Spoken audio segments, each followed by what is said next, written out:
Sual nömrə 20. Respublikamızda əkinçilik təmin şəraitində aparıldığı ərazilər üçün səciyyəvidir.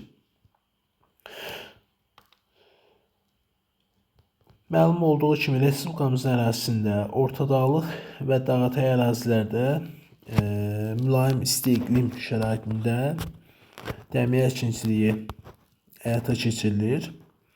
İndi verilmiş xüsusiyyətlərin hansının həmən ərazilər üçün xas olduğunu müəyyənləşdirək.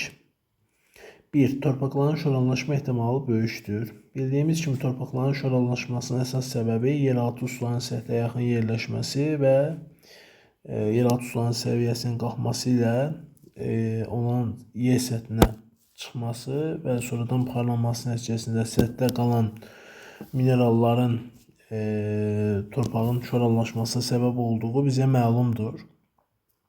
Orta dağlıq və dağətəyi ərazilərdə isə yeraltı suların səthə çıxma ehtimalı olmadığı üçün torpaqların şoranlaşması ehtimalı da mümkün deyil. Ona görə birinci fikir yanlışdır. Əhali sıx məskunlaşmışdır. Respublikamızın ərazisində əhali əsasən düzən ərazilərdə sıx məskunlaşıb. Orta dağlıq və dağətəyi ərazilərdə əhalinin məskunlaşması o qədər də sıx deyil.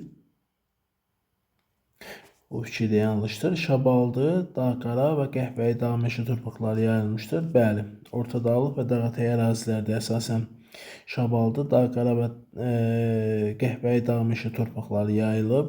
Doğru fikirdir. Mülayim isti iqlim tipi üstünlük təşkil edir. Doğrudur. Respublikamızda dağətəyi və orta dağlıq ərazilər üçün əsasən mülayim isti iqlim tipi üstünlük təşkil edir. Ən soyuq ayın orta temperaturu 0 dərəcədən yuxarıdır. Biz orta dağlıq ərazi üçün bu xüsusiyyəti aid edə bilməliyik. Yanlışdır. Əsasən dağətəyi və orta dağlığı əhatə edir. Doğrudur. 3, 4, 6 D variantı doğru variantdır.